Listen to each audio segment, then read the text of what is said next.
voy a empezar. En los medios de comunicación la imagen de Bukele no siempre es la más favorable. Por ejemplo, en medios como el diario El País, que es uno de los medios más progresistas. ¿Qué dirías en favor de Bukele y de su modelo? O sea, ¿crees que es un modelo que prioriza la seguridad sobre derechos humanos o crees que hay un equilibrio entre ambas cosas? No, la verdad es que, bueno, lo primero es que el término de derechos humanos es un término muy amplio, ¿no? En la vida, todos los problemas que tenemos los humanos hoy en día dicen que son problemas de derechos humanos. En ese orden de ideas, pues hay que priorizar los derechos humanos, y yo creo que el derecho humano fundamental es la vida. Y creo que el presidente Bukele ha hecho lo que, y es un tema bien importante desde el punto de vista de geopolítica y sobre todo desde el punto de vista del concepto de qué es conservar y qué es tener derechos y la vida como concepto y la protección de la vida como concepto base de todos los derechos humanos. Y es que lo que hizo el presidente Bukele en El Salvador, ni siquiera los Nobel de Paz en el mundo lo han hecho. Y es que del año 2017 habían 6.600 homicidios, asesinatos en El Salvador al año. El año pasado cerraron con 124 homicidios, de los cuales 100 fueron en accidentes de tránsito, o sea, fueron 24 homicidios nada más. Eso es algo imposible de creer en ninguna parte del mundo, en ninguna parte del mundo. Nelson Mandela tiene un Nobel de Paz. Cuando le entregaron el Nobel, los 2 años siguientes hubo más de 500.000 muertos. Sudáfrica. En Colombia se firmó la paz y firmaron la paz y le dieron un Nobel de Paz al presidente por firmar la paz, y el país está asqueado. Es el tercer país en homicidios del mundo. Están rearmadas las fuerzas militares. En El Salvador, el presidente detuvo 80.000 pandilleros de 120.000 que estaban identificados plenamente. Los tiene presos sin muertos. Policías muertos no hay.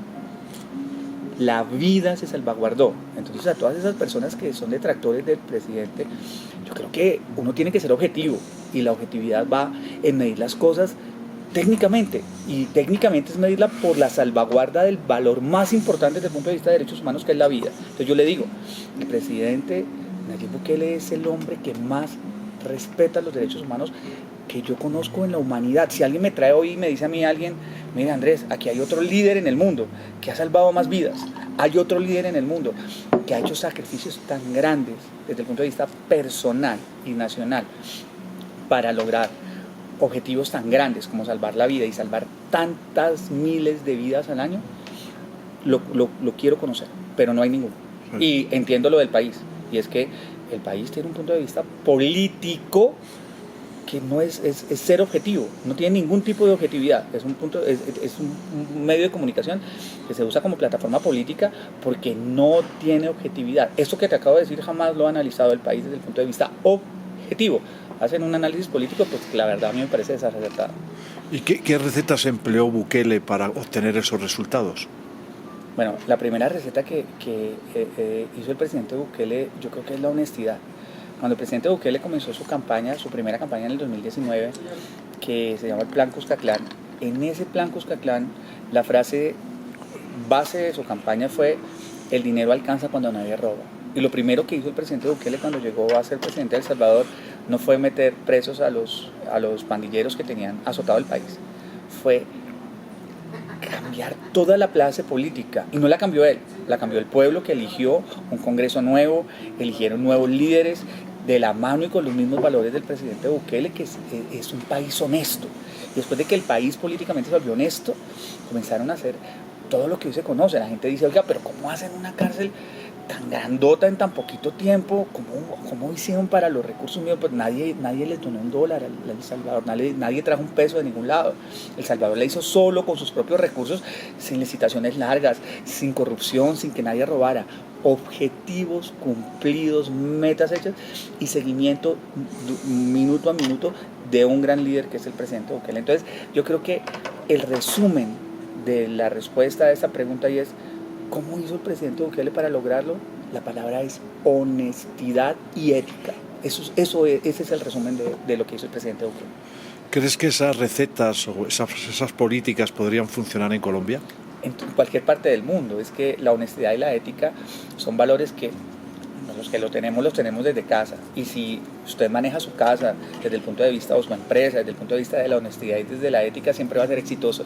Entonces, cualquier país que se funde y trabaje en todos sus niveles de liderazgo, en todos los niveles administrativos, en todos los niveles políticos, en todos los militares, la justicia, sin corrupción, éticamente va a ser exitosa. Es que no hay otra opción. Si los jueces son honestos, si los militares son honestos, si los policías son honestos, es que no solamente son los políticos, son toda la sociedad, toda la administración. Si todos los que administran y hacen parte de una sociedad trabajan y sirven a esa sociedad va a tener éxito. Es que no hay otra opción. Entonces, claro que esa fórmula se puede repetir en cualquier parte del mundo. Un país honesto y ético siempre va a salir adelante. Sí, el próximo año hay elecciones en Colombia, ¿no? Y hay como 30, 40 candidatos. Yo he perdido ya la pista. ¿Cómo ves, después de llegar de El Salvador, casi como observador externo, la campaña electoral, cómo se está desarrollando y cómo ves el desarrollo de la política colombiana en general, como un observador externo ya casi que eres, aunque eres colombiano? Pues la verdad la veo con mucha preocupación. Creo que Colombia es un país precioso, que lo tiene absolutamente todo, tiene riquezas naturales que envidian en cualquier parte del mundo, debajo de la tierra, la minería, lo que usted saca solamente son oro, esmeraldas, riquezas por doquier, pero desgraciadamente pues tenemos unos administradores que en su mayoría son corruptos, una fuerza pública corrupta, unos militares montados hasta donde no más de corrupción. La justicia está permeada totalmente por ya es la desidia y la corrupción, y eso hace que este país pues vaya muy mal políticamente. Evidentemente hay muchísimos candidatos a presidente, pero la verdad es que yo no veo ninguna propuestas claras y concretas frente a qué va a pasar con el país, o si definitivamente va a seguir el país así. Y lo que más me preocupa es que vivimos en Colombia con terror, o sea, es una vida con terror, y acaban de atentar contra un candidato presidencial, está al borde de la muerte, un hombre decente, un hombre bueno, y la sociedad sigue como si nada, y el país sigue como si nada, y esto no puede seguir así. Yo creo que Colombia necesita, hay dos opciones: o seguir por el camino que va, que es el camino a que las instituciones estén permeadas y seguir siendo un país muy corrupto, o dar un salto a la decencia. Pero es un país que necesita, sin decirlo de otra palabra, una cachetada colectiva, pero no sé qué cachetada más grande.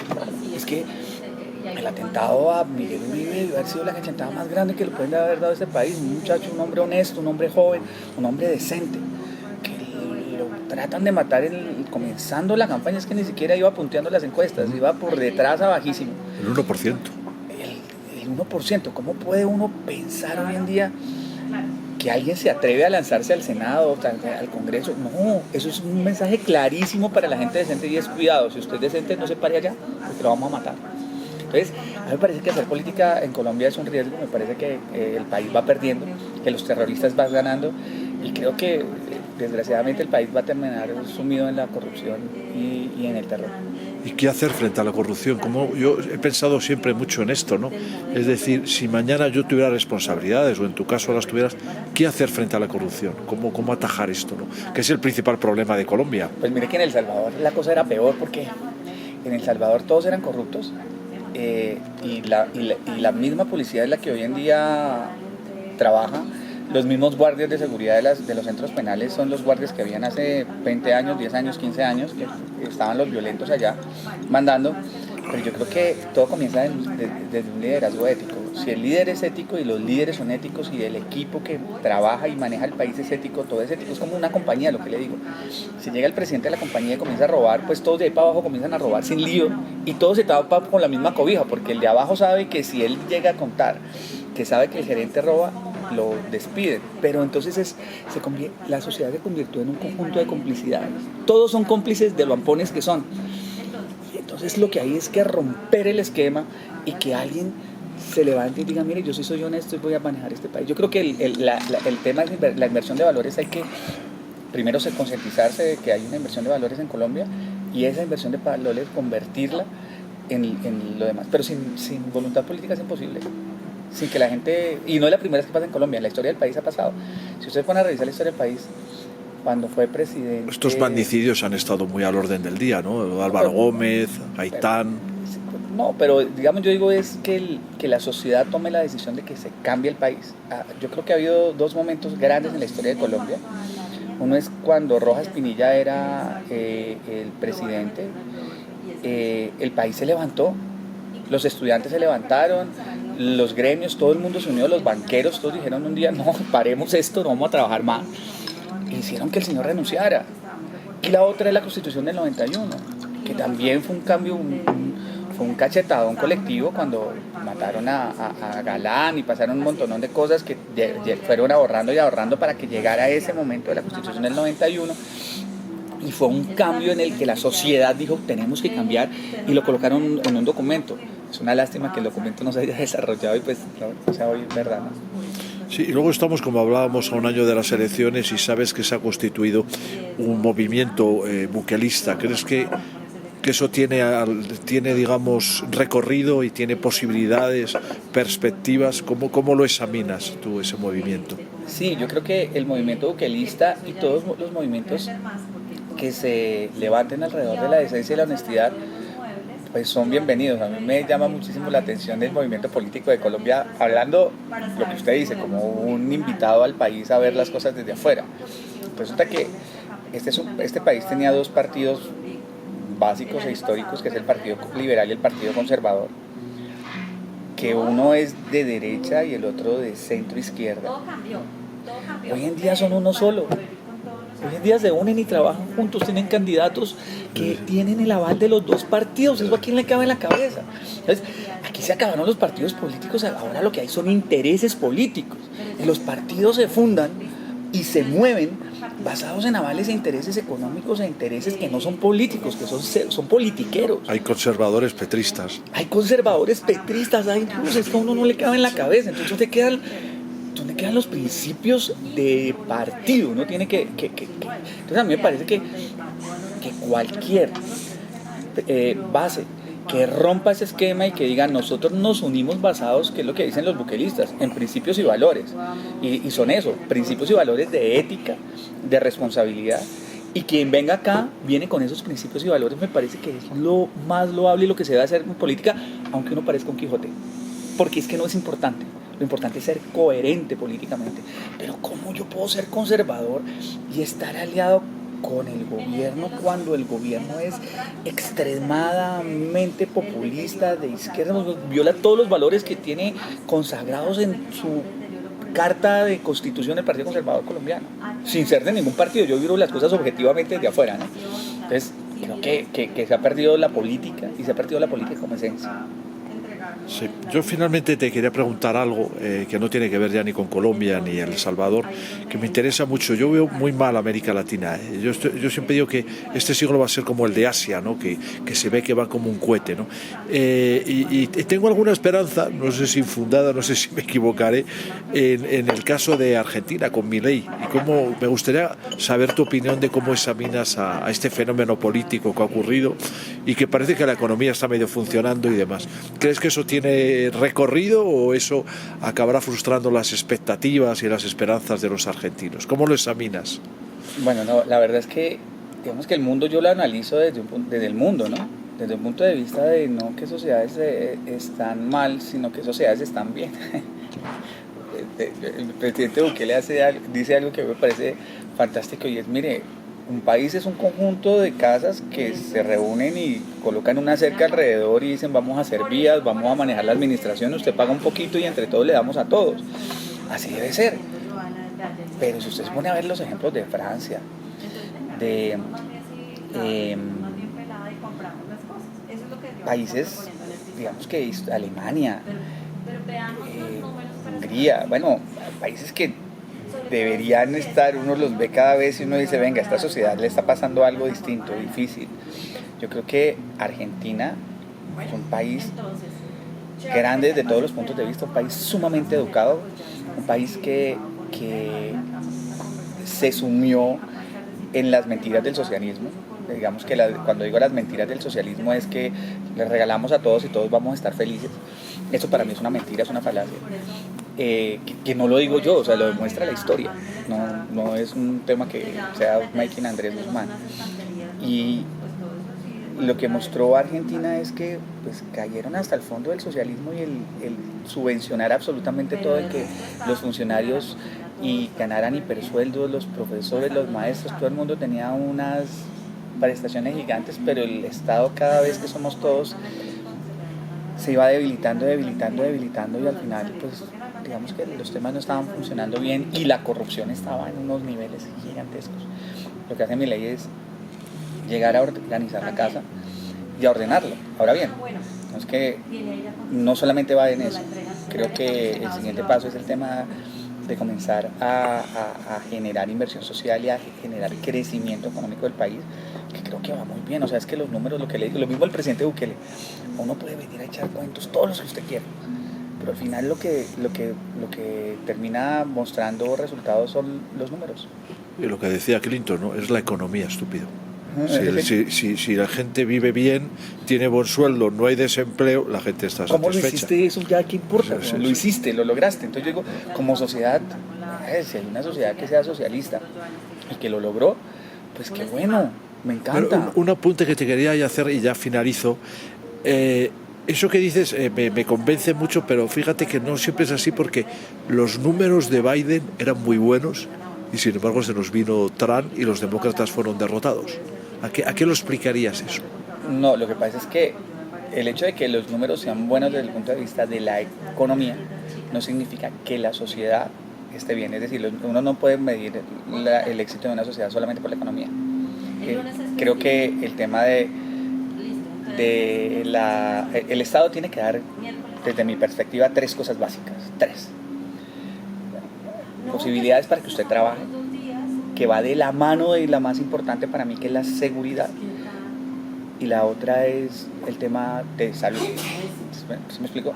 Entonces, en Estados Unidos la seguridad la economía iba bien, los números se daban con Biden, pero la seguridad no, la percepción de seguridad. Usted hace 10 años podía salir en Nueva York a las 4 de la mañana en el tren con una cámara de $5,000 y no le pasaba absolutamente nada, ni lo miraban. Hoy en día toca tener cuidado de salir a la calle, o sea, dar un paseo por la Quinta Avenida de la madrugada es un riesgo.